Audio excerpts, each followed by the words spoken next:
Bom, invocando a proteção de Deus, dou por aberta a sessão dessa 10ª turma, cumprimentando a todos, senhores advogados, meus colegas magistrados, representantes do Ministério Público, na pessoa da doutora Júnia, senhores servidores, na pessoa do nosso secretário. Eu gostaria de fazer um registro hoje. Felizmente, hoje eu só tenho um registro feliz, que é o aniversário da nossa querida Adriana Goulart de Sena Orsini, desembargadora nesse tribunal, professora da UFMG. E eu desejo a ela que continue brilhando, fazendo muito sucesso, com muita saúde, paz, alegria para ela e para os seus familiares. Peço ao senhor secretário que providencie um ofício em nome da turma com as nossas felicitações. Doutora, por favor. Pela ordem, gostaríamos de aderir aos votos de felicidade à doutora Adriana. E acrescentar? E aí, ela é excelente, aqui em nome dos advogados, em nome da AMAT, da OAB. Ok, obrigada. E gostaria também, Excelência, de registrar aqui, e gostaria de fosse o falecimento da sogra do doutor Antônio Fabrício Gonçalves Matos, presidente da OAB, a mãe da Anitta, faleceu, vai ser o velório hoje, o enterro. A senhora tem o nome, doutora, dela? É doutora Marieta Zonichen. Z-O-N-I-C-H-E-N-N. Z-O-N-I-C-H... Z-O-N-I-C-H-E-N-N. Zonichen, ok. Com certeza estou aderindo a essa manifestação. O doutor Fabrício, além de presidente nacional da OAB, advogado militante, meu querido colega na PUC, e eu desejo a ele que Deus o console no momento de dor, porque perder mãe é uma dor muito grande. É a sogra dele, mas morava com ele, então mãe. Assim... Hein? A mãe torta. É a mãe torta, né? A mãe, então, é para a sogra do doutor. E a família também. Senhora Presidente, em nome do Ministério Público, me unir às duas manifestações. Marieta Zonichen. Ok, doutora anotado. Muito bem. Então, dando prosseguimento aos nossos trabalhos, eu submeto a aprovação da ata da sessão anterior. De acordo. Então, tema como aprovada. E passo a palavra ao senhor secretário para pregar os processos do dia. Ok. Sustentação oral, pauta física. O único inscrito não está presente. Passamos a sustentação oral no PJE. Já está no horário no PJE? Sim, senhora. Na sessão da relatoria da excelentíssima desembargadora, doutora Thaisa Maria Macena de Lima, o primeiro processo a ser chamado é o 15 da pauta, é o RO 10.461-46. Recorrente Itaú Unibanco S.A., recorrido Iane Miller Loureiro do Vale. Escrito para sustentação oral, doutor Marcelo Badaró, pelo recorrente Itaú. Não é a distância ainda, não, né? Estou aguardando um pouquinho. Presencial mesmo. Doutor Marcelo Badaró, prazer muito grande revê-lo. O senhor passou um tempão sumido. A senhora, como sempre, muito gentil. Com certeza que estou sendo muito sincera. Então, o processo número 15, eu acuso recebimento de memorial do Banco Itaú.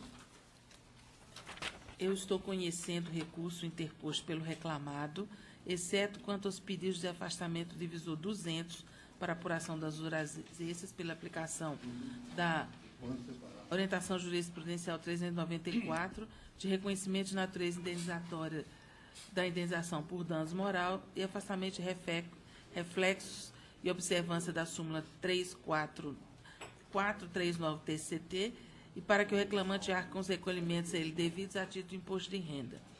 Eu acho que essas questões já foram resolvidas em primeiro grau. No mérito, eu dou parcial provimento ao apelo, para que seja observada em relação ao FGTS a prescrição das parcelas principais, para que seja decotada da condenação o pagamento da 7ª e da 8ª hora trabalhadas como extra, a fim de determinar a observância do divisor 220 do cálculo das horas extras, para fixar os horários de início e término das jornadas, de segunda a sexta, como sendo de 7h45 às 9h15. Às 19h15. Reduz o valor da condenação para R$ 70 mil, com custas de R$ 1.400, autorizando-se ao reclamado requerer por seus próprios meios a devolução do excesso. O senhor tem a palavra, doutor Marcelo. Excelentíssima senhora desembargadora, presidente dessa colenda turma, ilustríssima desembargadora doutora Lucilde, doutor juiz convocado, doutor Leonardo, desembargadora Rose, senhor secretário, senhora representante do Ministério Público.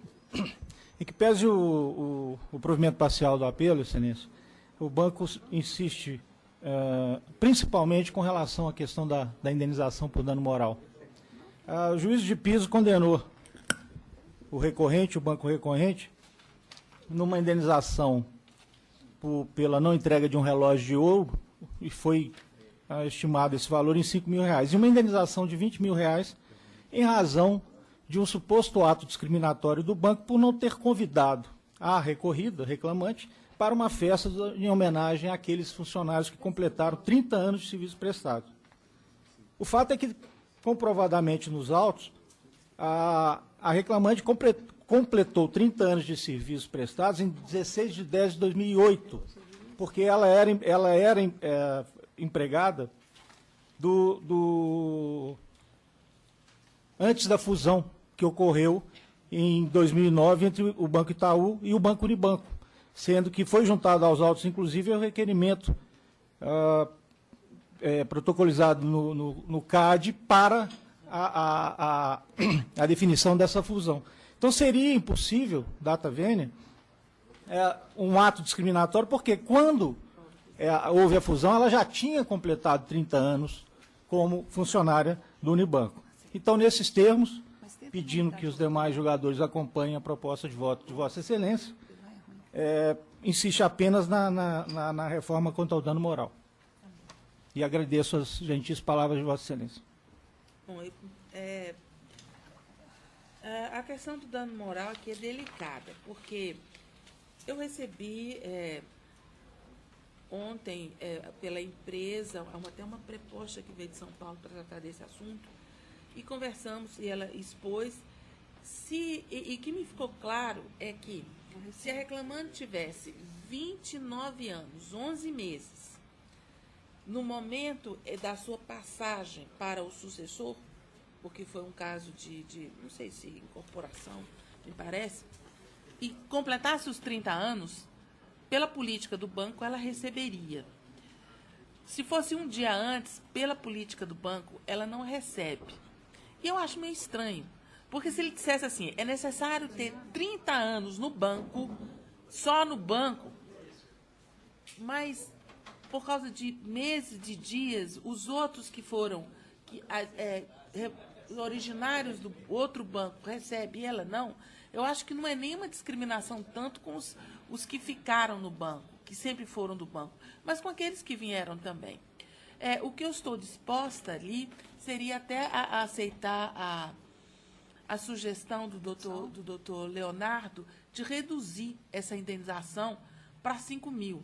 Não porque seja o valor do relógio, porque eu acho que não gosto de anexar o valor do dano moral a eventual prejuízo patrimonial, como faz o projeto de lei estabelecendo o dano moral com base no salário do trabalhador. Mas é porque seria, digamos, eu acho que seria realmente mais razoável. Estou acolhendo essa divergência, mas eu manteria o dano moral. Como vota a desembargadora Rosemary? Pois é, eu estava conversando aqui com o doutor Leonardo a respeito do fato de a autora ter completado os 30 anos antes da fusão do Unibanco pelo Banco Itaú. E, portanto, naquela época, no Unibanco, não havia essa previsão. Essa previsão é um benefício dado pelo Banco Itaú aos seus empregados. Então, nos estranhava se isso seria ou não uma discriminação. Mas nós revimos a prova, confirmamos, temos um trecho aqui, o doutor até abriu, ele deve mencionar, em aspas, que outros trabalhadores da mesma situação, ou seja, que completaram 30 anos no Unibanco, foram agraciados, foram chamados à festa, eles receberam. Então, aí realmente nós caímos na questão da discriminação que a doutora Thaísa falou. Com relação à contradita, a doutora afastou, eu também, o doutor Leonardo vai dar a posição peculiar dele, mas nós entendemos que não há identidade do objeto com relação ao pedido e, em especial, a causa de pedir. São pedidos de dano moral entre a autora e a testemunha contraditada que não guarda identidade total. No que tange ao valor da indenização, de fato, o valor foi alto, de 30 mil, né? 30 mil, 20 mil que a doutora manteve. E o doutor abriu a divergência. Em geral, nós costumamos, mais uma satisfação, senhor, em geral, nós costumamos referendar a colocação do juiz de primeira instância. Muitas vezes, não é o caso aqui, mas afeta as circunstâncias que ele conhece do local, da comarca onde ele atua, e até com sentido pedagógico. Não é necessariamente esse o caso, mas, enfim, a doutora manteve, o doutor abriu a divergência, eu preferi só me manifestar agora, exatamente para a gente ponderar, né, doutora Thaís, que a gente está sempre aberta aqui a essas colocações. Me parece que 5 mil está melhor do que ir para a festa, é melhor do que o relógio. Ela faz uma viagem interessante e de algum... relógio de pulso. Relógio, folheada, ouro e tal. Bom, na verdade, a indenização por dano é moral, né? Portanto, o sofrimento, talvez até o constrangimento que ela passou, nós não temos como fazer uma indenização integral. Mas eu acho que isso aqui dá o alento necessário e dá um sentido pedagógico, que é a nossa intenção na fixação. De modo que eu não tenho nenhuma oposição a fazer essa proposta, encampar essa proposta de divergência. O do senhor foi 3 ou 5? 5. Ficamos em 5. É assim que voto. Leonardo, por favor. Mantendo essa questão da redução, porque eu achei o valor exagerado, e eu realmente me chamou a atenção essa questão de ter completado os 30 anos antes da fusão. Mas a testemunha, uma testemunha do próprio réu, ela disse que já teve funcionários Unibanco chamados e que já tinham completado 30 anos de trabalho. Então, isso que me voltou a não acatar integralmente, mas a reduzir. A questão da testemunha não ia alterar, mas é porque é uma conduta minha que pediu dano moral, em regra, eu acato contradita, por isso que eu fiquei vencido nesse aspecto, mas no mérito isso não alteraria a decisão. E mantenho essa questão da redução e mantenho a condenação em razão disso, pela prova feita pela própria testemunha do banco, que comprovou que houve casos, sim, semelhantes aos dela, que já completados 30 anos no Unibanco, foram chamados, foram agraciados. Então, por essa razão, mas reduzindo. Então, a nova conclusão acrescenta-se ao que foi dito, reduzir a indenização por danos morais para R$5 mil, o que significa que o valor da condenação, que antes tinha sido reduzido para 70 mil, agora fica reduzido para 55 mil, com as custas correspondentes. A gente vai calcular aqui. Senhora Presidente, pela ordem. É que eu esqueci de requerer a Vossa Excelência a concessão de prazo para subestabelecimento. Eu não tenho no processo. 5 dias são suficientes? Sim, senhora. Ok, 5 Custo de dias. 1.100. Agradeço. 1.100. Tá bom. Então, 5 dias, assim se decide. Não é unânime, não, né? Tem diferenciado. Agora voltamos para a sala da doutora Lucilde, né? Sim. Lucilde? Relatoria da excelentíssima desembargadora, doutora Lucilde da Ajuda Lira de Almeida. Processo número 13 da pauta, é o RO 10.368-92. Recorrentes, Luiz Fernandes da Paixão Benício e ArcelorMittal Brasil S.A. Recorridos os mesmos. Escrito para sustentação oral, doutor Silvio de Magalhães Carvalho, pelo recorrente e reclamante. Muito bem. Bom dia, doutor. Bom dia, excelência. Palavra, doutora Lucilde. Esse é o 13, RO 10.368. 13 da pauta. 368. Você não tem nada com isso. 368, né? 3.368.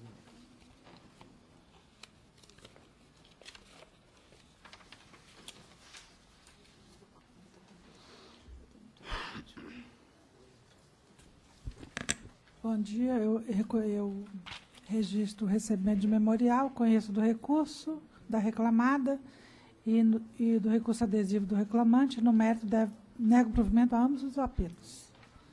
Tem a palavra, doutor. Íntimos julgadores, meus cumprimentos respeitosos. Primeiro, eu gostaria de registrar a minha adesão à proposta de homenagem pela efeméride de Sua Excelência, a doutora Adriana Goulart de Sena Orsini,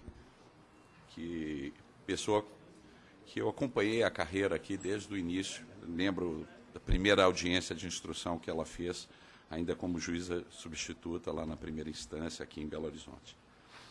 E também as condolências ao professor, advogado, nosso presidente, doutor Antônio Fabrício, pela perda dessa mãe, sogra dele tão querida. Excelências, eu peço a vossas excelências que acompanhem, sim, a excelentíssima senhora relatora, na parte da sua proposta de acórdão, que ela nega provimento ao recurso da reclamada, mas, em prantos, como dizia um professor meu, eu tenho que discordar com relação ao improvimento do apelo do obreiro. E aí é importante fazer algumas considerações também sobre o recurso da reclamada, porque isso vai aclarar a importância, a necessidade do provimento do recurso do obreiro, que versa única e tão somente sobre a fixação de indenização pelo dano moral do trabalhador. A história é muito simples. É um cavalheiro que contraiu um câncer gravíssimo, uma neoplasia, e, em virtude dessa neoplasia, ele teve que fazer algumas cirurgias, tratamentos muito difíceis, e acabou se afastando definitivamente do trabalho. Tão definitivamente quanto possa ser uma aposentadoria por invalidez, não é? Que no Brasil não é permanente.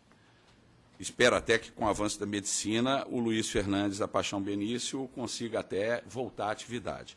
Mas o fato é que havia uma regra na ArcelorMittal do Brasil, uma regra que a ArcelorMittal criou um benefício de alcance social, sim, que ela não estava realmente obrigada a criar, mas criou por esses programas todos que a gente sabe que as empresas têm, por conta do avanço realmente da visão social das empresas, para que ela possa se classificar no mercado internacional como empresa socialmente responsável, porque todos nós não temos nenhuma inocência aqui de esquecer que o empresário, quando investe em amparo social, ele investe por uma razão sólida, até porque ele tem que dar satisfações aos acionistas.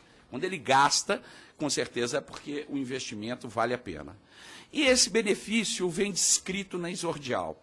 E eu digo isso porque há ilação no recurso empresarial de que a inicial admite que o benefício era temporário. Não é verdade, a inicial jamais disse isso. Há uma regra que vigia a época da contratação do trabalhador, vigia a época que ele adquiriu o direito previsto nessa regra. Qual que era a regra? Que se ele tivesse doente, mas ativo, ele pagaria pelas despesas médicas. Mas ele entrando em inatividade, não podendo mais pagar, a empresa assumia todas as despesas do tratamento. Todas as despesas do tratamento. Ele parava de pagar qualquer coisa em matéria de medicamento e plano de saúde. Era a regra que vigia na ArcelorMittal, quando ele, infelizmente, porque ninguém deseja se afastar do trabalho por conta de câncer, quando ele adoeceu. E por 3 anos ele auferiu esse benefício. Adquiriu uma estabilidade, uma tranquilidade em virtude desse benefício. Aí a empresa viu que estava ficando cara a história, porque é uma neoplasia rara, os medicamentos são caríssimos. Então a empresa comunicou ao reclamante, numa carta que vem reproduzida no memorial, no recurso, na sentença, e ela diz num trecho lá, abre aspas, passará a valer uma nova regra para descontos do programa Benefícios de Medicamentos. A partir de agora, o senhor vai pagar sozinho. Ele doente, ele desencantado já, porque é uma doença medonha, o câncer, não é? E uma falta até de visão empresarial, porque, infelizmente, e eu conheço o Luiz Fernandes, a doença vai acabar com o benefício que a empresa paga para ele. Essa é uma verdade real. Se o empresário fosse mais paciente, em pouco tempo essa despesa acaba, infelizmente. E aí eu passo o que é de importante aqui, já que Sua Excelência nega provimento, propõe a negativa de provimento do apelo empresário, que é o apelo do trabalhador. Eu tenho escrito, inclusive, a respeito disso e falado em algumas oportunidades que me dão sobre a importância do Instituto do Dano Moral, que a doutrina mais avançada fala que ela tem uma dúplice função, né? Seria sancionatória e reparatória. Eu acho que sancionatório o STJ já baniu, já disse que não tem sanção civil no Brasil, a não ser aquelas expressamente previstas em lei. Sancionatória, não. Mas há uma função, sim, tríplice do dano moral, que é reparar, na medida do possível, porque o dano moral ele é tão terrível, né? A insegurança que esse trabalhador civil, ao ter o benefício estancado já na fluência do direito, já no gozo efetivo do direito, ele já tinha adquirido o direito, isso ninguém pode devolver a intranquilidade que ele e a família sofreram. Mas há um aspecto pedagógico e preventivo que a gente não pode perder de vista. Vejam, Vossas Excelências, que a origem do ressarcimento do dano moral é antiga, vem do tempo da lei das 12 tábuas, o que numa lição do professor paulista, que me falha agora a memória, a idade é isso, né? A gente esquece. Ele conta a história que havia nessa lei das 12 tábuas uma indenização fixada por lesão levíssima. Então, se uma pessoa fosse esbofeteada, por exemplo, por outra pessoa, ela pagaria uma moeda corrente à época em Roma, um aze. Paga a moeda, estava extinta a punibilidade. Ele satisfez a obrigação. Como agora, Vossas Excelências vão restituir o benefício para o trabalhador. Só que esse pagamento não inibia um cidadão específico em Roma, Lúcio Verácius, que ele adquiriu um hábito, sabendo o preço da pena por estapear, por exemplo, os seus concidadãos, ele saía à rua, ele seguido de um escravo, o dominus romano, o escravo com um saco de azes, de moedinhas de prata. Quando ele via uma bochechinha rechonchuda, ele sapecava um tapa no concidadão. E o escravo imediatamente pagava a pena. Mas isso caiu na mão de um pretor romano que falou assim, olha, tem alguma coisa errada na lei das 12 tábuas. Ela não está impedindo o abuso de Lúcio Verácius.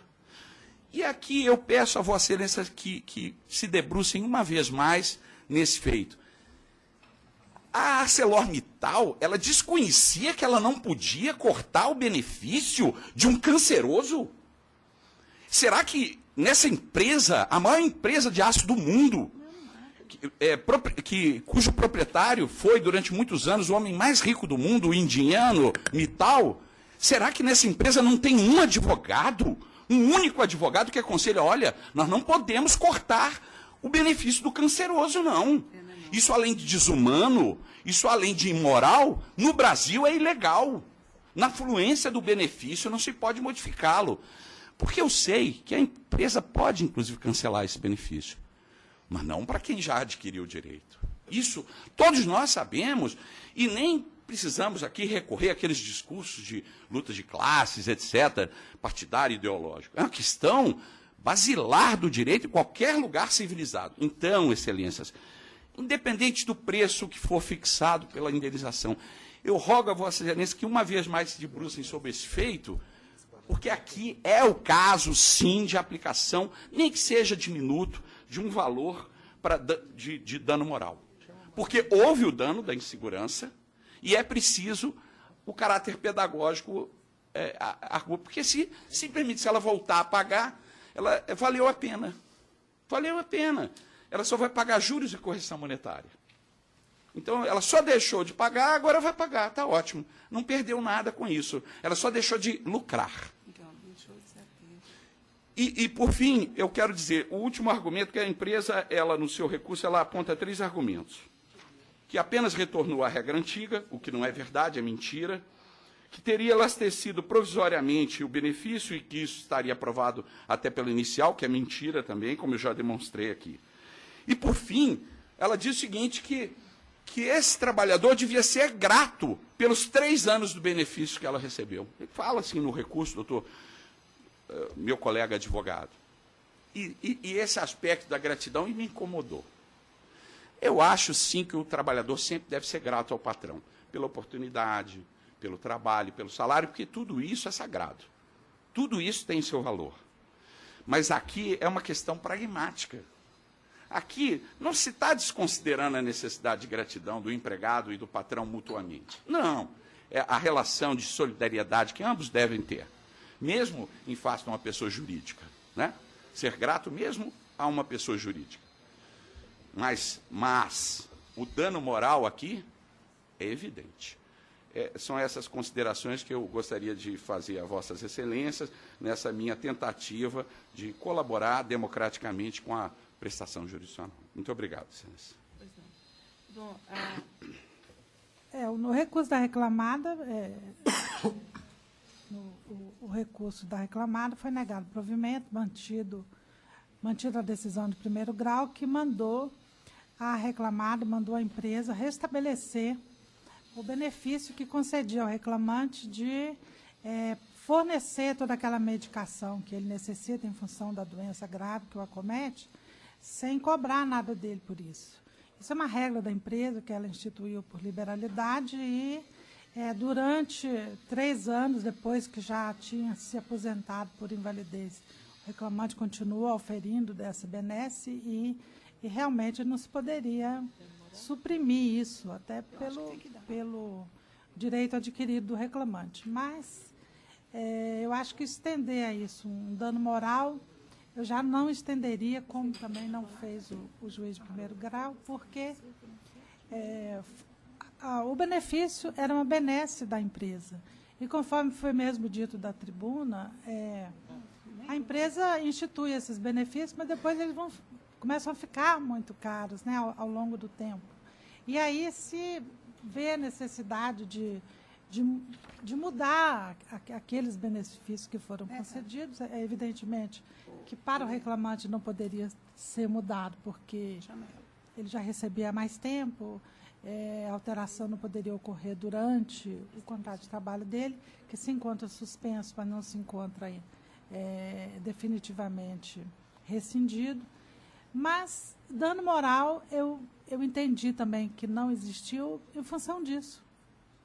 Em função de ter sido por liberalidade, em função de ter sido uma tentativa de mudar um sistema que está ficando muito caro, até mesmo para, talvez, poder continuar fornecendo a todos os empregados e aos demais empregados da empresa.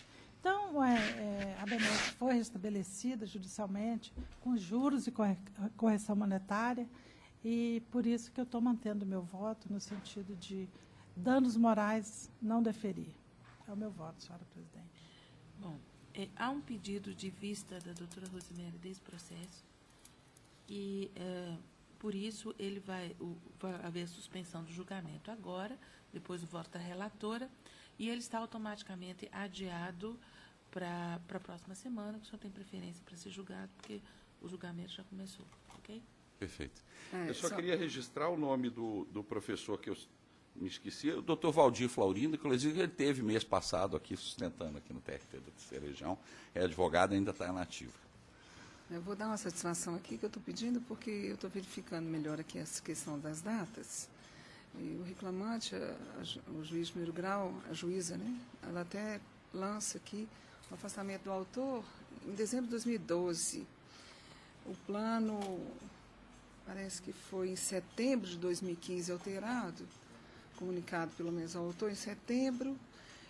o fato é que, a partir de novembro de 2015, ele passou a sofrer uma nova regra de descontos, o que não estava acontecendo. E entre 6/11/2015 até 10/6/2016, em razão da liminar que resgatou o plano, ele ficou sem esse amparo. Eu vou verificar melhor, então, esses fatos, para ver se é o caso de eu abrir a divergência. Obrigado. Então, é mais nesse sentido. Um bom dia, Bom presidente. dia. Relatoria da doutora Lucilde da Ajuda Lira de Almeida. Nós temos o processo 23 da pauta, é o RO 10.567-38, Intelserve e Pedro Henrique de Paula Ferreira Ângelo. A advogada está presente. Há acordo. Há peticionamento informando o acordo. Qual que é? 23 da pauta. Então, o procedimento... Pois não, doutora. A peticionamento é juntado na mesma data da publicação da sessão. Tá, então nós vamos retirar ele de pauta, devolver a primeira instância para a homologação do acordo, certo, senhora doutora? Então, a senhora já dá. Dinara, doutor, bom dia. Doutora. Agora vamos a outra sustentação. Só um minutinho para a votação, doutora.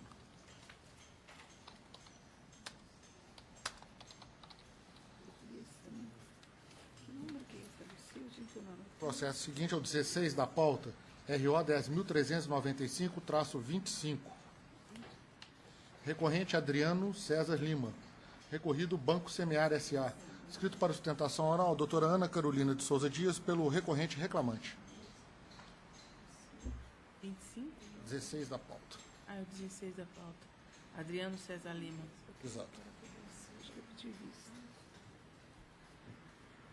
Bom dia, doutora. Bom dia. Passa a palavra à relatora para a conclusão do voto. Não consegui abrir aqui, tem? Tem? Tem.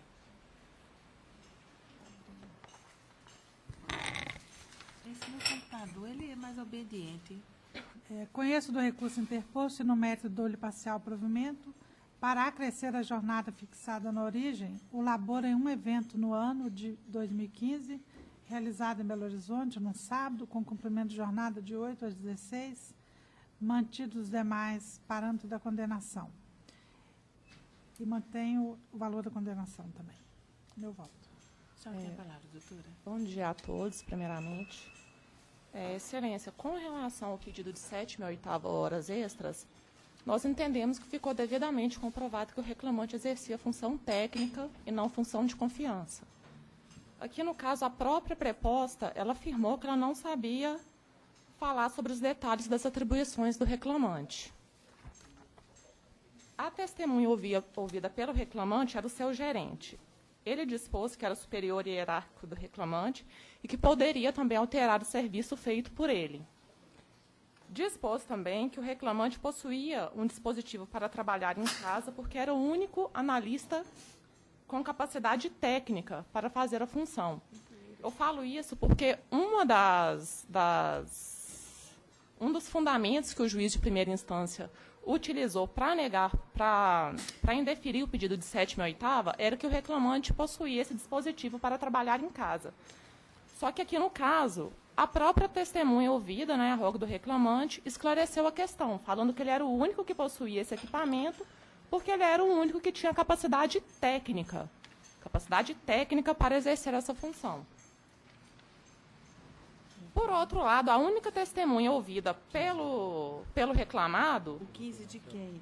Pelo reclamado também alegou que não sabia falar sobre as atribuições do reclamante.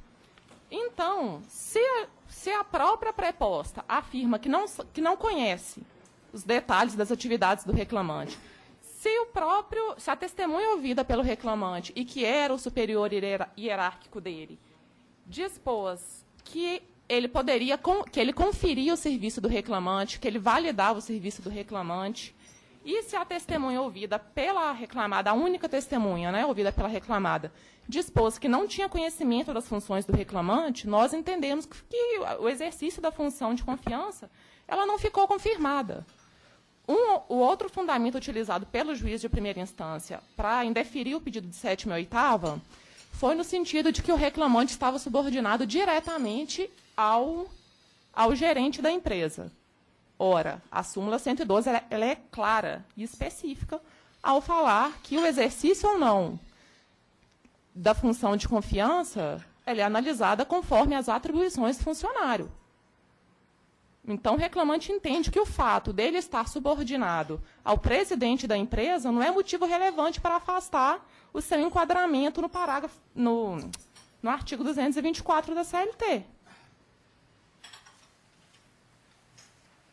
Então, o reclamante reitera os termos do recurso ordinário e pede provimento ao recurso. Muito bem, desembargadora Lucilde. Eu mantenho meu voto, senhora presidente. Realmente existe uma fidúcia especial do reclamante, tanto que ele passou, inclusive, a exercer função de gerente. Logo depois, ele era analista sênior, único da empresa e subordinado diretamente ao superintendente, tinha acesso para trabalhar em casa, se quisesse. Então, eu mantenho. Muito bem. Há divergência? Não. Então, decide-se unanimemente nos termos de voto da relatora. Bom dia, Obrigada, doutora. excelência. Bancária. Ainda na pauta da doutora Lucilde, mas alguma coisa? Passamos agora à da senhora. Voltamos à minha pauta. Retornamos à Sustentação oral à distância? instância, relatoria da excelentíssima desembargadora doutora Taísa Maria Macena de Lima, preferência regimental, sustentação oral à distância. Varginha. Bom dia, doutora Estera. A senhora nos escuta bem? Bom dia, excelência. Escuto sim. Passar o pregão do processo ao 22 da pauta, ao 10.849-65. Recorrente, Cervejaria Petrópolis S.A. e Josimar Celso Rocchini. Recorridos os mesmos. A doutora Estera Aparecida da Silva está inscrita para sustentação oral pela recorrente reclamada. Bom dia, doutora. Eu, como relatora do processo, eu vou fazer a leitura da conclusão e depois retorno a palavra para a senhora fazer a sustentação.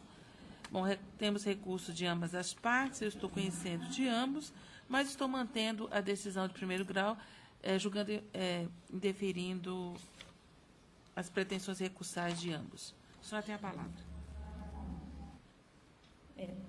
Pois bem, excelência, com relação às diárias de viagem, gostaria de ressaltar inicialmente que os benefícios previstos na convenção não são cumulativos, ressaltando ainda que eles têm a mesma finalidade. Então, verifique-se que o benefício sempre foi concedido ao reclamante, conforme os comprovantes anexados aos autos. E com relação ainda aos valores, a convenção prevê que as empresas concederão aos empregados que não recebem diária de viagem uma ajuda de alimentação no valor líquido de R$ 11 por dia efetivo de trabalho, podendo este ser através de ticket, vale-refeição ou cesta básica.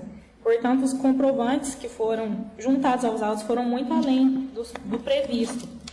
Verifique-se ainda que o próprio juiz primeiro reconheceu que os benefícios diários de viagem e vale-alimentação têm exatamente a mesma finalidade. Portanto, necessário seria a reforma da sentença, evitando que o recorrido receba novamente o benefício que já lhe foi concedido devidamente. Portanto, eu rogo a Vossa Excelência que dê provimento ao recurso, excluindo todas as condenações impostas à reclamada. São essas as considerações. Ok. Muito bem, doutora. A decisão de primeiro grau, ela já autoriza a dedução dessa parcela do auxílio alimentação adimplido. Então, aí, não há cumulatividade de benefícios. O argumento do recurso, de não serem devidos a essa diária de viagem, ele não se sustenta diante da declaração do próprio preposto de que o reclamante fica a mais de 30 quilômetros de Lavras, onde se encontrava o estabelecimento da Ré, trabalhando como motorista. E o argumento de que as diárias de viagem eram inferiores à ajuda à alimentação, pelos documentos, o que observo é que o valor médio da parcela diária de viagem que o valor médio da ajuda à alimentação era 500 e a diária de viagem 660. Então, diante disso, eu estou mantendo a decisão de primeiro grau. Como vota a desembargadora Rosemary? Nada a acrescentar isso mesmo. Doutor Leonardo? De acordo. Bom, doutora, então assim se decide a unanimidade, nos termos do meu voto. Bom dia. Ok, obrigada. Bom dia. Mais alguém aqui na minha pauta? Sim, seguinte, presencial 9 da pauta, RO 10.290-67, a doutora Isabel das Graças Dourado, está inscrita para sustentação oral pelo reclamado Conservo Serviços Gerais Limitado. Os demais recorridos são PH Serviços de Administração, APA Serviço Temporário e Efetivo, Pansul Planejamento e Consultoria Limitada e Advocacia Geral do Estado. A recorrente é Roberta Queiroz Boaventura Mendonça. Bom dia, doutora. Bom, aqui o recurso é só da reclamante e eu estou dando provimento parcial para condenar PH Serviços ao pagamento da multa do 477 e determinar a comprovação da integralidade do depósito da multa de 40% sobre o FGTS, sob pena de indenização correspondente. Estou provendo ainda o recurso da autora, da reclamante, para imputar ao Estado de Minas Gerais a responsabilidade subsidiária. Estou invertendo os ônus de sucumbência, arbitrando a condenação no valor de R$5.000, com custa de R$100 pela primeira reclamada. Então, quanto a conservo, a sentença é mantida, improcedente. Exatamente. Eu peço que seja acompanhado o voto. Há divergência? Não. Então, unanimemente. Obrigada. Tchau, um bom dia a todos. Bom dia. Teve uma na data de hoje, é o 6 da pauta. Mais uma inscrição feita, não. Por fim, relatoria da excelentíssima desembargadora doutora Taísa Maria Macena de Lima, temos uma inscrição realizada na data de hoje, é o 6 da pauta, ROPS 10.213-51. Recorrentes, a Lilian Karine Moraes e BH Alfa Moda Limitada, recorridos os mesmos. Dr. Jaime Ubiratã Apolônio de Souza está inscrito pelo primeiro recorrido, a BH Alfa Moda. Bom dia, doutores. Muito bem. Ele está pela BH Alfa Modas. Pela BH. É uma questão de uma rescisão indireta. Né? Foi um pedido de rescisão indireta que foi indeferido pelo juízo de primeiro grau. Entretanto, a sentença não declarou a rescisão, a ruptura do contrato, tampouco autorizou o retorno ao trabalho. O contrato ficou no limbo. Esse é um dos motivos do RO da empresa. Tá bom. Eu estou conhecendo o recurso da reclamada, estou rejeitando a preliminar de nulidade, estou dando provimento ao apelo. E é interessante que eu estou dando provimento ao apelo interposto pela reclamante, uma vez que cumpre. Rejeito a preliminar, estou dando parcial provimento para condenar a reclamada ao pagamento de saldo de salário, 13º salário proporcional, férias proporcionais. Estou conhecendo o recurso da reclamada, uma vez que cumpre os pressupostos no mérito do provimento, para reconhecer a resilição do contrato de trabalho a pedido da obreira e autorizar a reclamada a descontar das verbas rescisórias devidas pela reclamante o valor relativo ao aviso prévio de 30 dias nos termos do artigo 487, parágrafo 2º da CLT, e ainda proceder à anotação da data de extinção do contrato de trabalho na CLT da reclamante no dia 27 de junho de 2017. Em síntese, eu estou deferindo o reconhecimento de que houve uma demissão, um pedido de demissão, deferindo as verbas daí decorrentes e autorizando o desconto do aviso prévio. A reclamada está satisfeita. Há divergência? Não. Então, assim se decide a unanimidade. Os erros já foram corrigidos, doutora Rosa. Tá, muito obrigado pela preferência regimental. Bom dia. Bom dia. Mais alguma coisa? Então, vamos à pauta da doutora Rosemary, certo? A quem eu transmito a presidência, já que eu não voto nos processos dela. Tá certo. Deixa eu só reabrir aqui. Pois não? Relatoria da excelentíssima desembargadora, doutora Rosemary de Oliveira Pires. Preferência regimental, sustentação oral à distância, no processo número 22 da pauta. Juiz de fora, doutora Paula Carrara da Silva. A senhora nos escuta bem, doutora? Escuto. Bom dia. Bom Passar dia. o pregão. 22 da pauta, é o ROPS 11.494-83. Recorrente reclamante Igor Rodrigues da Silva. Recorrida reclamada Brasil Center Comunicações Limitada. Doutora Paula está inscrita pela reclamada. Ok. Bom dia, doutora. Excelência. Bom dia. Eu vou fazer a proposta de voto aqui.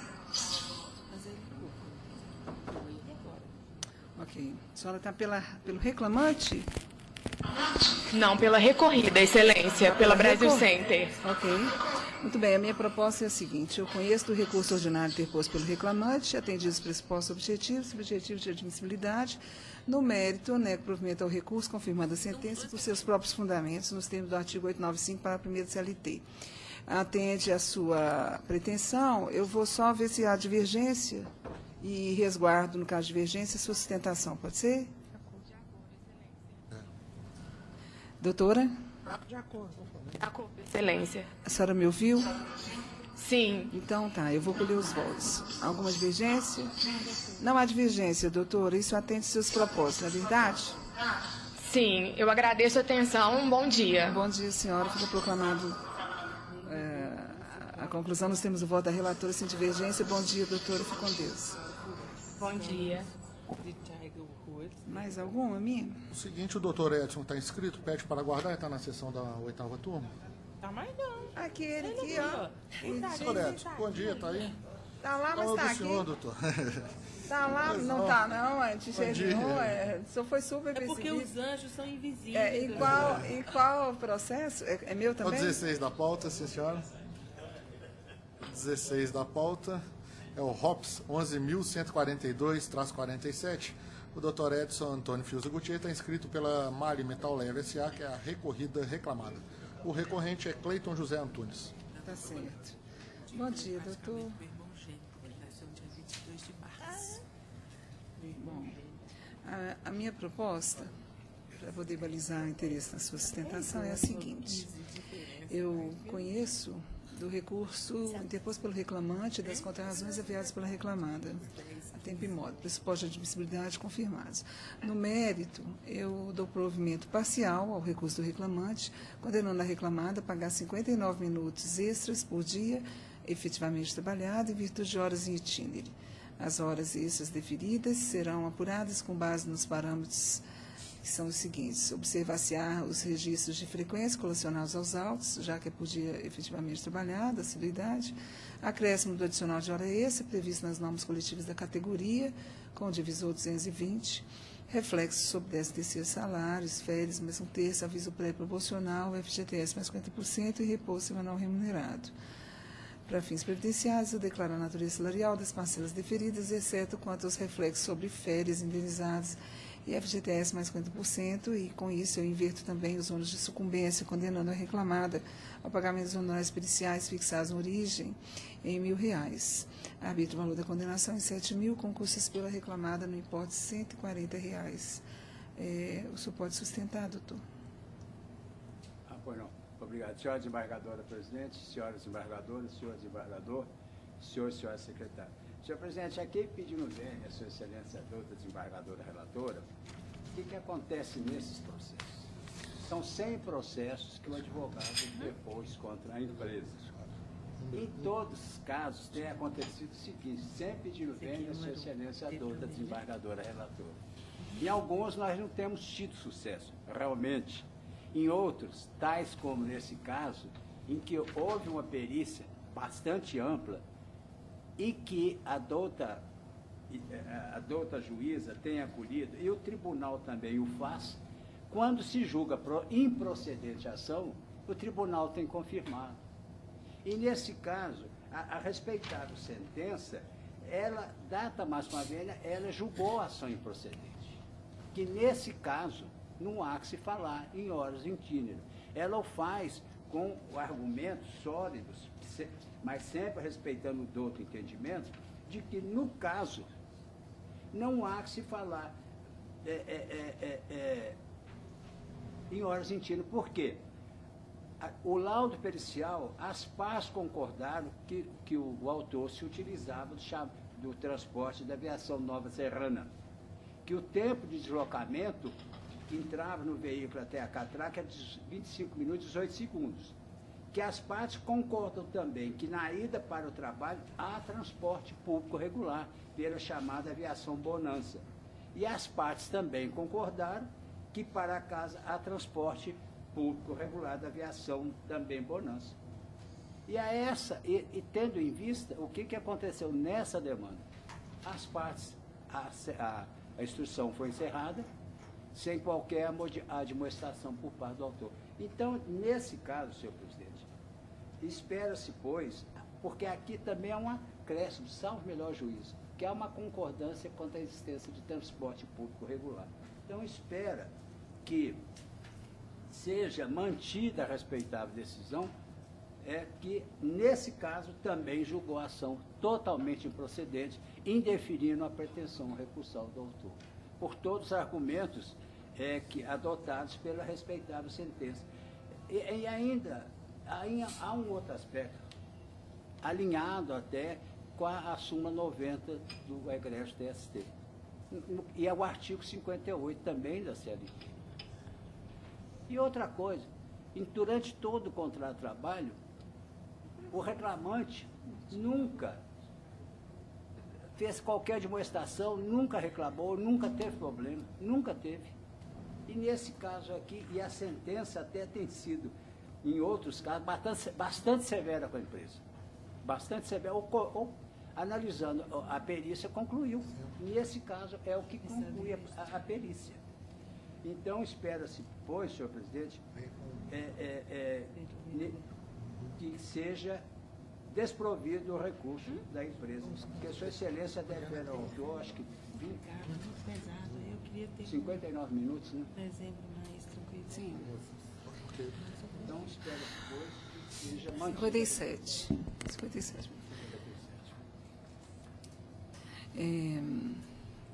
Doutor, sua análise de prova não é a que eu faço.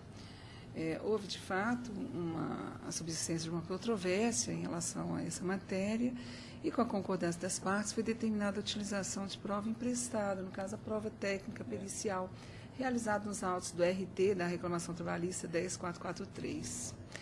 Concordância das partes. Diante das informações prestadas ao perito, as partes convencionaram que o autor utilizou-se do transporte oferecido pela ré, sendo o tempo de deslocamento na ida de 25 minutos, 2 segundos, e na volta 33 minutos, 43 segundos. E havia uma confirmação também convencionada de que há transporte público no trajeto. Não se nega que há transporte público. A questão é se esse transporte público serve aos horários do autor, porque se não servir, esse transporte público pode ser regular para os outros, mas não é regular para o empregado, porque de nada adianta. Para ele, o horário dele é como se esse transporte não existisse. Então, nós caímos naquela questão da compatibilidade de horários. Há transporte público. Bom, então, qual foi o exame que se fez diante dessas informações? Em controvérsia nos autos, aqui, ó, que vem. Diante das informações prestadas, o espaço convencional utilizou o transporte nesse tempo, 25 minutos, 18 segundos na ida e na volta 33 minutos, 43 segundos. Há transporte no trajeto. Saindo da cidade de Paranguçu, passando em frente ao ponto de ônibus próximo à ré, às 13h27, e no retorno, saindo do ponto de ônibus próximo à reclamado, 23h21. Qual é o horário do autor? Sendo em controvérsia nos autos reclamantes, elaborou para reclamado no turno que se estendia de 14h24 às 22h42. Olha, vamos lá. 14h24 ele entra. O ônibus passa próximo à ré às 13h27, bem antes. 13h27 e ele pega 14h24. Na saída, o ônibus passa próximo à reclamada às 23h21. Ele sai às 22h42. Ele teria que ficar esperando. São exatamente esses períodos da incompatibilidade do horário que nós fazemos. A reclamada sabe disso. É por isso que ela fornece o transporte. Bom, então, por isso, eu não posso considerar que havia transporte público coletivo que servisse ao empregado. Daí a caracterização, não de inexistência do transporte, mas em razão não de insuficiência do transporte, no sentido de ele não conseguir atender a demanda, mas de incompatibilidade dos horários que leva à caracterização de local de difícil acesso. Foi por isso, então, com base nesses dados horários, que eu cheguei à conclusão dos tais 27 minutos de ida e de volta. Peraí, deixa eu ver no total das 59, perdão. Tá bom? Então, esse foi o entendimento. Não é a falta a insuficiência do transporte, é a falta desse transporte nos horários que servem ao interesse do empregado e da reclamada em razão das jornadas fixadas pelo reclamado é como dar seus horários. A empresa não atende os horários que interessam ao empregado para pegar o ônibus não serve, ela sabe disso, ela fornece transporte, agora não quer pagar as horas em Chile. Aí fica difícil. É assim que voto, pedindo vênia, a sua sustentação sempre brilhante. Doutor Leonardo, meu revisor, como vota? De acordo, não tem a acrescentar exatamente isso. Doutora Lucilde, por favor. De acordo, esse caso é específico, né? Eu acompanho a relatora. Então, fica proclamada a decisão. Nós temos o voto da relatora, a unanimidade. O senhor permanece conosco? Tem outra? Tem outra. Mas eu não sei se é de você. É minha? Doutora Thaísa. Da doutora Thaísa? Então, eu devolvo a presidência à doutora Thaísa? Então, eu devolvo a presidência com muito carinho. Novamente. Tá certo. Pode pregoar. Relatoria da excelentíssima desembargadora, doutora Thaísa Maria Macena de Lima, é o processo número 1 da pauta, RO 10.046-94. Dr. Edson Antônio Fiuza Gutierrez está inscrito com sustentação oral pela Mali Metal Leve S.A., recorrente reclamada. O outro recorrente é João Alexandre da Silva, recorridos os mesmos. Bom, doutor Edson, eu estou negando provimento ao recurso de ambas as partes e corrigindo o erro material existente na sentença em que o juízo de origem estipulou as custas em R$200, mas arbitrou a condenação em 1.000, eu estou fixando em R$10.000, valor compatível com as parcelas deferidas. O senhor tem a palavra. Senhora Presidente, aqui mais uma vez a empresa vai pedir vênia a Vossa Excelência com relação, principalmente com relação à insalubridade. Porque a questão controvertida nos presentes autos limita-se ao enquadramento da atividade de desmontagem do autor. O que se surge contra a empresa? Que o procedimento adotado pelo senhor perito, senhor presidente, não adotado pela empresa, não é correto. É correto. Porque a atividade, que afere a atividade diretamente do colaborador, a existência ou não do agente salubre, ao contrário da perícia que fez um quadro geral. E dentro da atividade do autor, segundo a empresa, há 10 subdivisões. Então, é o que sustenta a empresa. E dentro desse enquadramento, senhor presidente, a empresa fornece, não deixa de fornecer, todos os equipamentos de proteção individual de todos os autores. Veja, Vossa Excelência, a empresa tem, inclusive, um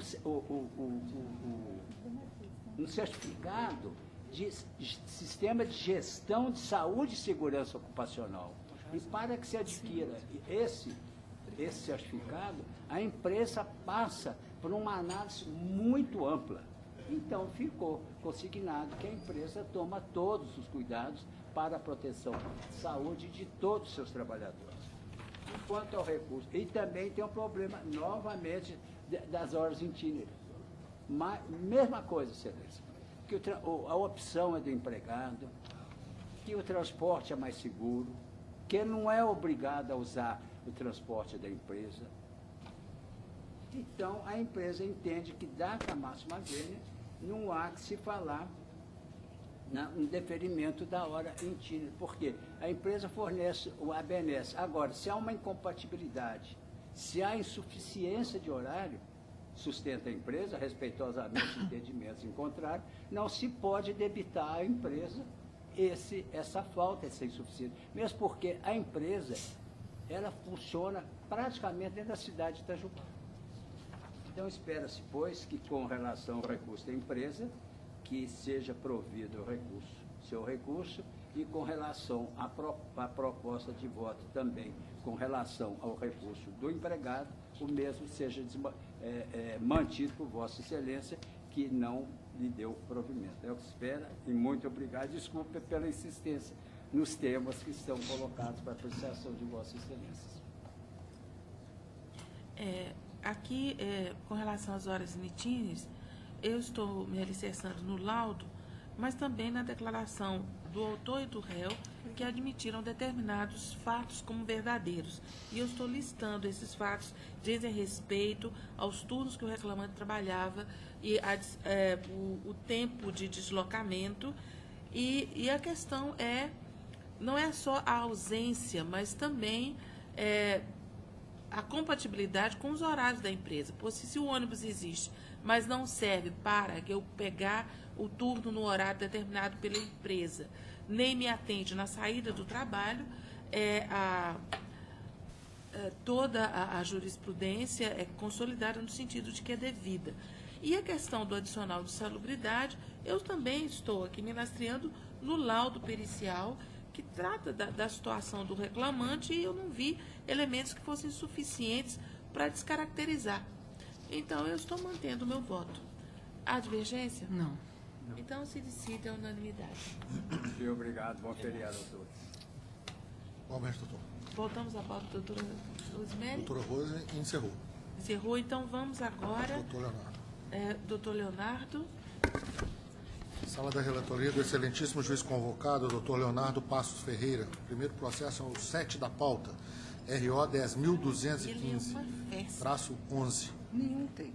7 da pauta é o doutor Rafael Moraes Carvalho Pinto.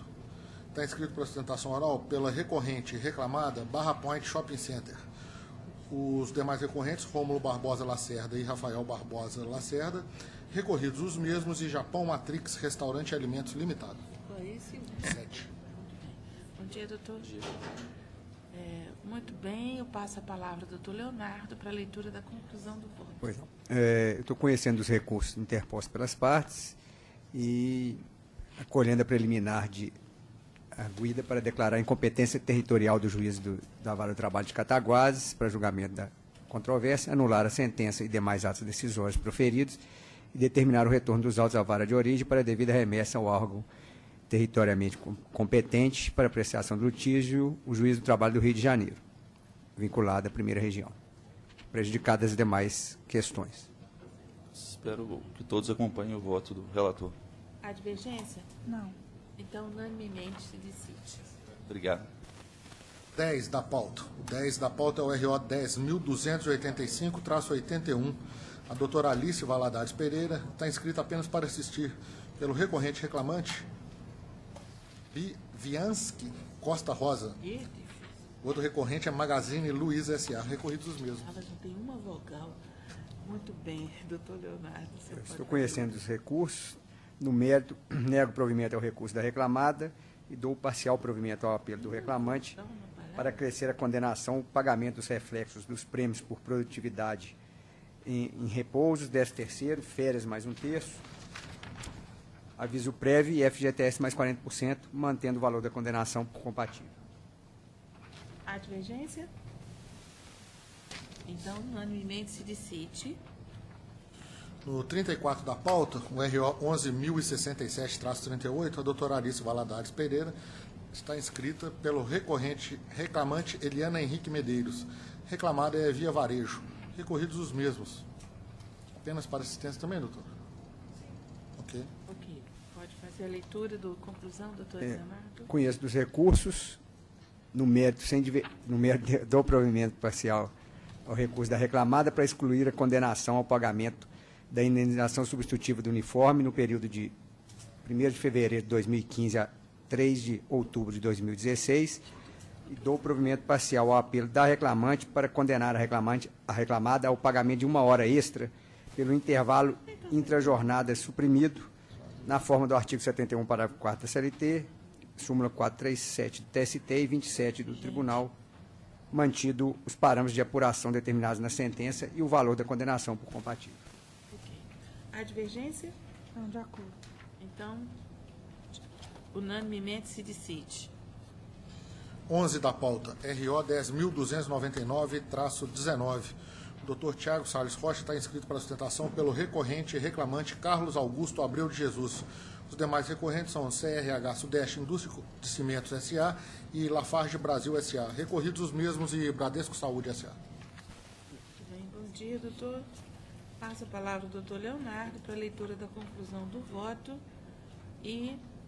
Registro o recebimento do memorial e uma proposta de voto no seguinte sentido.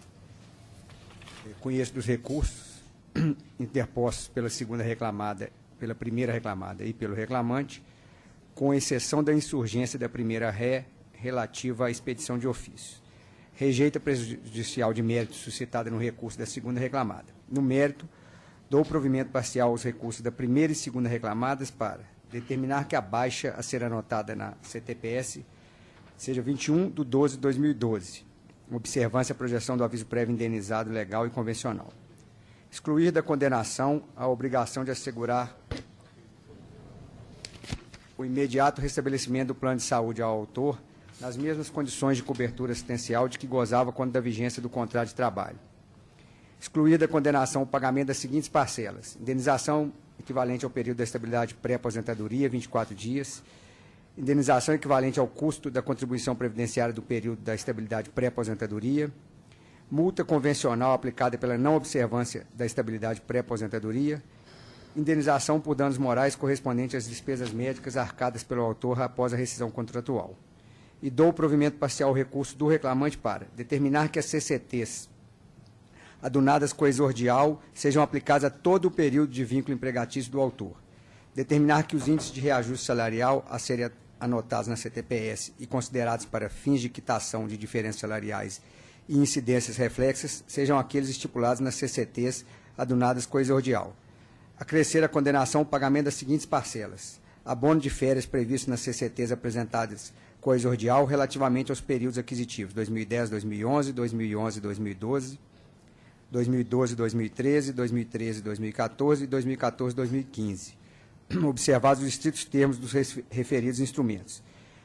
17 dias de salário a título de multas normativas, 7 pela violação das cláusulas de reajuste salarial, 1 pela violação da cláusula de início das férias e 9 pela violação das cláusulas de abono de férias, observados os salários correspondentes às épocas das violações normativas arroladas na fundamentação. O senhor tem a palavra, doutor. Excelentíssima senhora presidente, demais julgadores, demais presentes, bom dia. Excelências, tendo em vista o voto do excelentíssimo relator, que já deferiu a prevalência das convenções coletivas de trabalho em face dos acordos coletivos de trabalho acertadamente, gostaria de ressaltar aqui uma questão que é a respeito da incontrovérsia das comissões recebidas pelo reclamante. Foi feito um cálculo, de acordo com os contra-cheques do reclamante, chegando-se ao valor de R$ 664,02. E esse valor não foi impugnado, em primeira instância, pelas recorrentes, né, primeira e segunda reclamadas. O doutor juiz Acó preferiu fixar as comissões a serem apuradas em liquidação de sentença com base nas fichas que foram impugnadas pelos reclamantes e que são documentos unilaterais. Portanto, pede a reforma da sentença para se fixar esse valor incontroverso no dispositivo.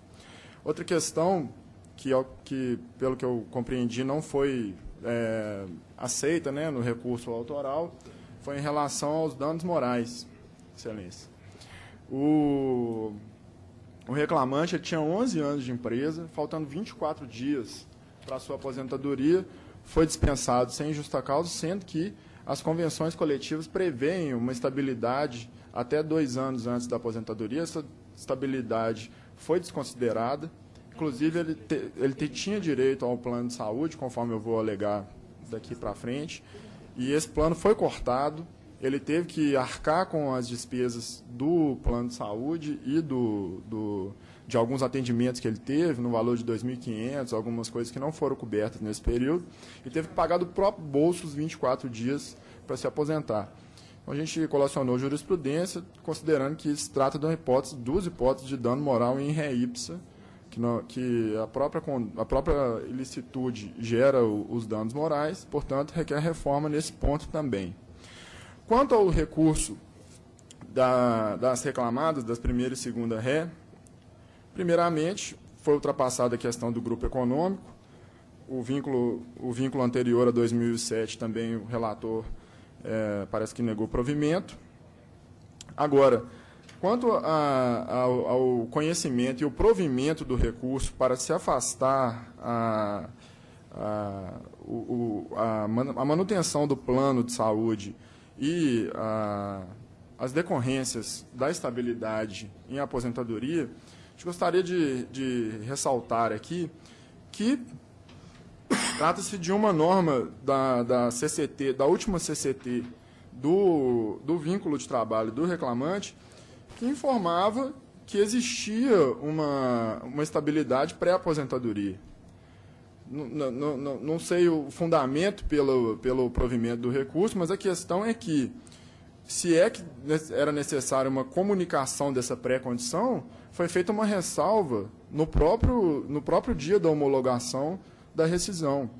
Então, a empresa, e inclusive a gente citou um julgado do TRT, determinando que essa comunicação pré-aposentadoria, devido ao princípio da proporcionalidade e razoabilidade, seria até mesmo dispensável, mas o próprio sindicato constou uma ressalva que, ao vir do reclamante, recorrente, isso configuraria a comunicação da condição de pré-aposentadoria.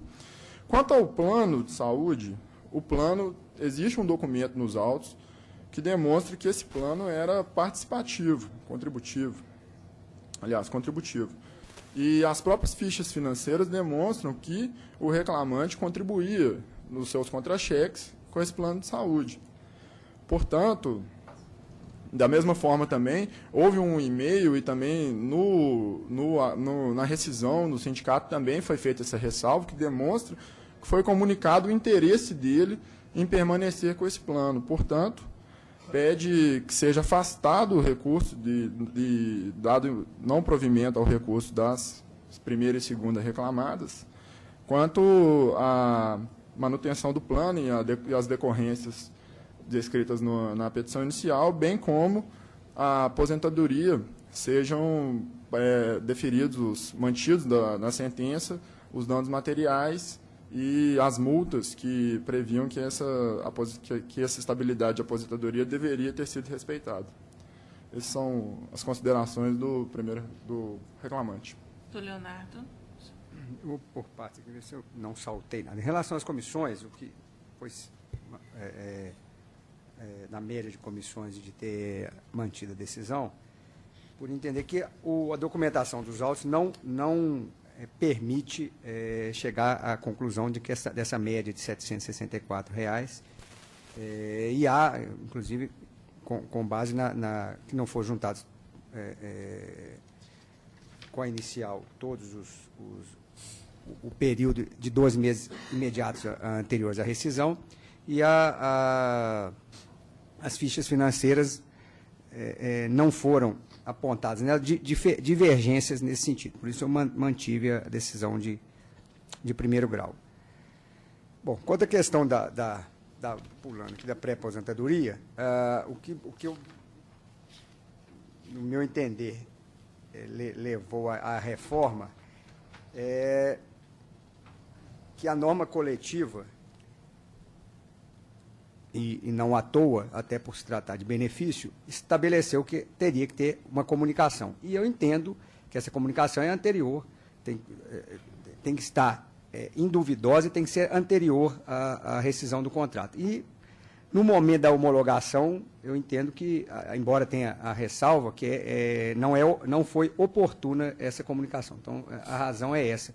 E acho que tem que aplicar a norma, sim, a norma uma norma ampliando direitos, ela tem que ser observada de forma restritiva. Então, o motivo de afastar essa questão da indenização do período da pré-aposentadoria. Quanto ao plano de saúde, a questão, embora o doutor alegue que havia participação, a prova que tem nos autos é que até 2009 há descontos mensais. A partir de então, é só de coparticipação. E na condição de coparticipação, o reclamante não faria jus à manutenção do plano após o desligamento. E, como consequência, a questão dos danos morais, afastada a questão da pré-aposentadoria e até da extinção do plano de saúde, não há como sustentar uma indenização por danos morais. Então, por isso eu mantenho minha proposta de voto. A divergência? Não, eu acompanho. Então, unanimemente se decide. Muito obrigado. Bom dia. 20 da pauta. É o RO 10.493-57. Dr. Marcelo Badaró está inscrito pela recorrente reclamado Centro Limp, Administração e Serviços Gerais Limitado. Os recorridos são Nayara Lúcia Rodrigues, Arranhadinho 2 Móveis Limitado e Arranhadinho 1 Móveis Limitado. Marcela. Excelência. A palavra do doutor Leonardo. Bom dia. Eu estou conhecendo do recurso interposto pela primeira reclamada e no mérito do provimento para absolver as réis da condenação de indenização por danos morais. Nobre presidente, eu gostaria novamente de requerer prazo para a juntada de subestabelecimento. Há 5 dias. Tá. Eu indago a Vossa Excelência se haveria divergência, se há divergência para ressalvar o uso da palavra. De acordo. Não, estamos de acordo. Então, posso proclamar o resultado? Por favor. Unanimemente nos termos do relator. Bom dia, bom trabalho, bom feriado a todos. Também. 38 da pauta, o RO 11.273-29. A doutora Adriana Ferreira está inscrita para sustentação oral pelo recorrente reclamante Jair Alves de Faria. O recorrido reclamado é o município de Nova Lima. Amigão, não aponte de excelente concordância. Perdão, né? Próximo, 44 da pauta. Doutor Fernando Antônio Rola está inscrito para sustentação oral no RO 11.678-11. Recorrente reclamante é Fernando Azevedo Martins. Reclamado Seara Alimentos Limitado. Recorridos os mesmos. O doutor Fernando está inscrito pelo recorrente reclamante. Doutor Fernando, prazer revê-lo depois de tanto tempo. A alegria é minha, excelência. Obrigado. Doutor Leonardo, o senhor tem a palavra.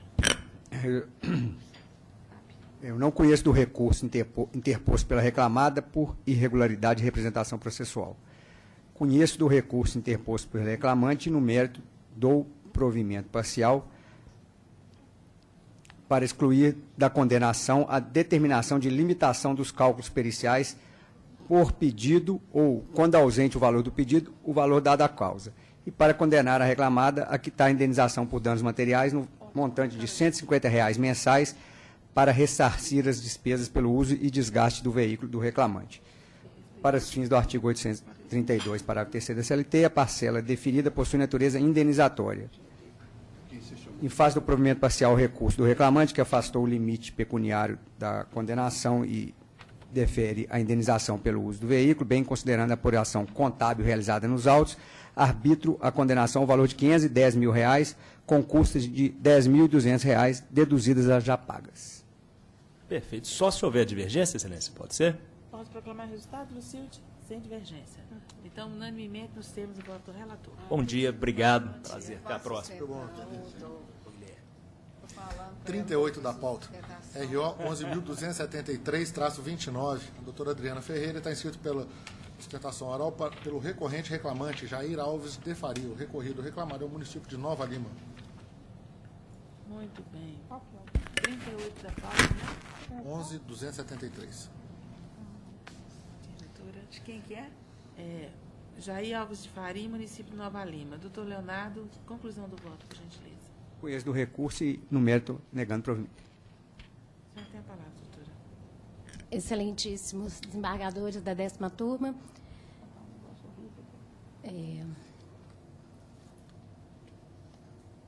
Gostaria primeiro de salientar a agilidade da justiça, né? Uma vez que advogo também na justiça civil e não tem a mesma agilidade, uma vez que eu pedi preferência nesse processo, que o autor já é considerado idoso, né, pelo Estatuto do Idoso, tem mais de 60 anos, atualmente consta 77 anos de idade, e teve uma resposta, né, da Justiça, a prestação jurisdicional muito ágil, uma vez que ingressou com o processo ano passado e este ano já teve o julgamento do RO. Nós estamos questionando umas diferenças salariais, uma vez que o autor ele ingressou no serviço público, já era aposentado e permaneceu lá por quase 24 anos. E em outubro de 2014, ele foi dispensado, de acordo com o nosso entendimento, foi dispensado sem justa causa.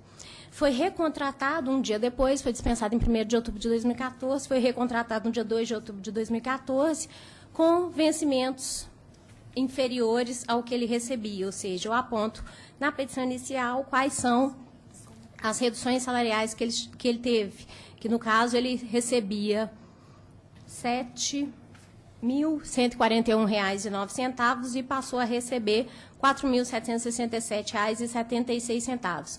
teve essa diferença salarial de R$ 2.373, que ele permaneceu mais um ano no serviço público, tendo seus vencimentos reduzidos.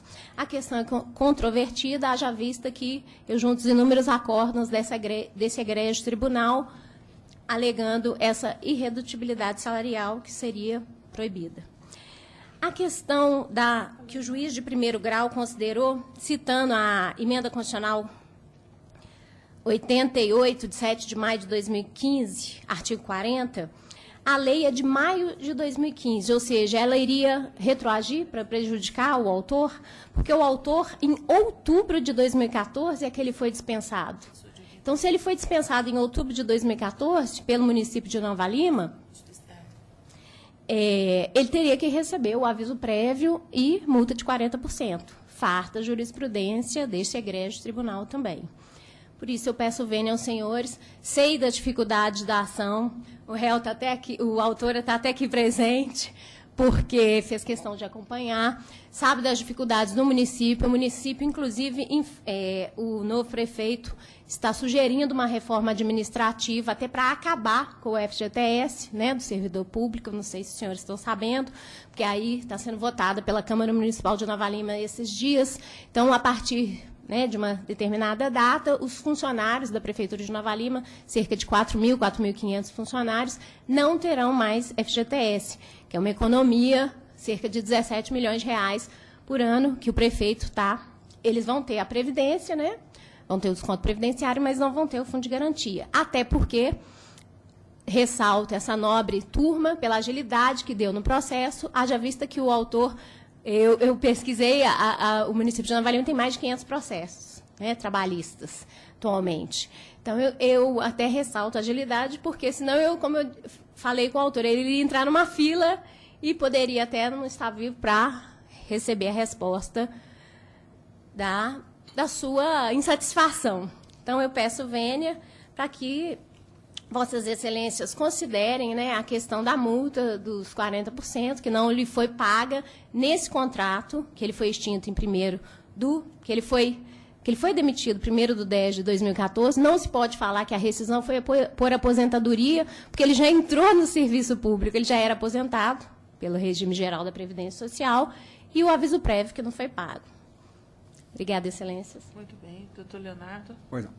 Quanto a essa questão da aposentadoria, ele era pelo regime geral. E a razão para o indeferimento dessas verbas decisórias é que a aposentadoria no serviço público se deu em razão da idade, né, e de ser compulsória. Então, tal forma de desligamento, no meu entender, não equivale a uma dispensa, e, em razão disso, as verbas decisórias pleiteadas não seriam devidas. Na mesma linha, em relação à redução salarial, houve esse desligamento, e a recontratação foi por encargo de comissão, numa situação totalmente diversa, que entendo permitiria essa alteração salarial. Por isso, mantenho minha proposta de voto. Há divergência? Então, se decide unanimemente. Obrigada.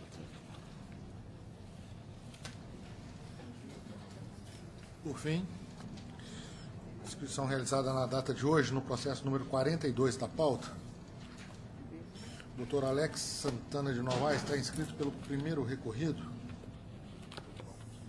42 é o ROPS 11.575-19. Só um minuto, abrindo aqui. Bom dia, doutor. Bom dia, Excelência. Recorrente é Luciana Félix Martins e recorridos Banco Bradesco e outros. INW Administradora Limitada. O doutor Alex Santana está inscrito pelo Bradesco. NW. NW? Ok. Muito bem. Segundo recorrido. Mais uma vez com a palavra do doutor Leonardo para a conclusão do voto.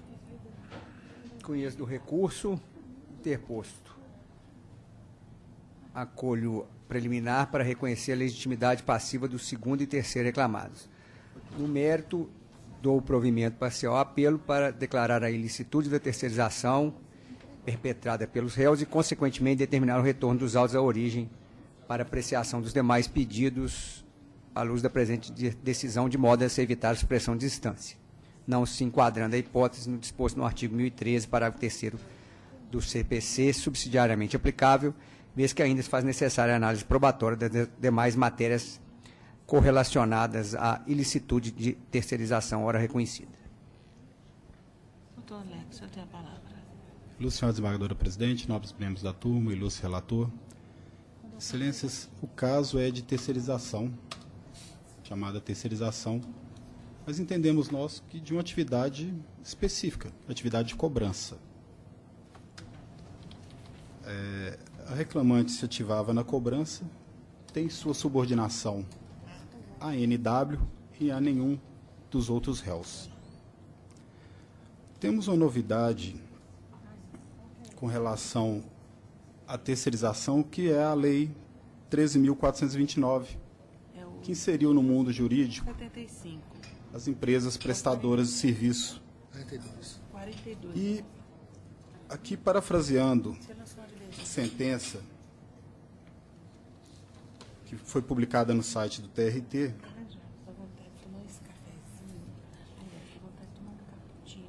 como destaque, entendemos nós que a norma já é aplicável. E já é aplicável por quê? Considera lícita uma atividade que antes era considerada ilícita. Se me permitem, aqui trazer um trecho dessa decisão, aplicação da nova regra e o princípio da irretroatividade da lei. O julgador lembrou que o entendimento sobre a licitude de terceirização do serviço de telemarketing realizada pelo Grupo Bradesco não significa aplicação retroativa da Lei 3.429 de 2017. Isso porque, no pensar do magistrado, essa lei apenas reforça o convencimento de que o entendimento exposto na súmula 331 do TST e na súmula 49 do TRT de Minas Gerais estavam equivocados no plano jurídico, no que diz respeito à diferenciação entre atividade fim e atividade meio. Pelo menos desde 1995, a contratação de empresas específicas para a realização de atividades inerentes, acessórios complementares a qualquer serviço já é expressamente autorizada por lei, jamais declarada inconstitucional pelo STF. Ressaltou o juiz sobre esse entendimento. Além disso, Excelência, da aplicabilidade imediata da lei que insere no mundo jurídico as empresas prestadoras de serviço, entendemos nós também que a atividade de cobrança é diferente da atividade de telemarketing que dita a súmula. Telemarketing é venda, cobrança não. Telemarketing implica em ligações ativas e convencimento de vendas. Ação de cobrança não. E os títulos de cobrança e os títulos de crédito, eles são transferíveis, como transferidos foram para a NW realizar as suas cobranças. Assim, Excelência, pedimos nós a manutenção da decisão de primeiro grau que afastou a declaração da relação de emprego da reclamante com a reclamada Bradesco. Qual que espera, Excelência? 34. Da senhora, Está na sustentação. Isso aqui. Muito bem, doutor Eduardo, o doutor Leonardo. Bom, com a devida vênia, a matéria já é bastante repetitiva. A questão de ser cobrança ou telemarketing, para mim, não faz diferença, inclusive porque cobrança também está inserida na atividade aqui para mim, duvidosamente, na atividade do banco. Quanto à nova lei, embora as ponderações sejam razoáveis, eu entendo que seria, sim, retroagir, aplicá-la num contrato que se já extinguiu em 2016, portanto, antes da vigência da nova legislação. Sem me alongar, porque a matéria já é repetitiva, eu mantenho minha proposta de voto. Esse caso aqui é de venda de cartão de crédito? Não, cobrança, Excelência. De cobrança? Ela põe uma divergência que declara o vínculo com o Bradesco Cartões. Falso, igual 93. Colocou essa divergência aqui. A gente passa cada de sabor, né? Eu chorava tanto. Eu senti uma isso, meu mão sujado, desse jeito assim. Porcalhado. Posso proclamar o resultado? Então eu retiro a divergência. Já foi. Pode declarar unanimemente, né? Porque como a relação jurídica foi anterior à vigência da lei, não tem como aplicar. A minha maior dificuldade, doutor Alex, é quando chegar aqui uma relação jurídica que iniciou-se na vigência da lei antiga, mas é alcançada pela lei nova. O que é que a gente vai fazer com esse ser híbrido? Porque as que começarem depois não vai ter problema, mas essa foi anterior, né? Totalmente anterior. Então, estou acompanhando o relator. Obrigado, excelência. Bom dia a todos. Bom dia.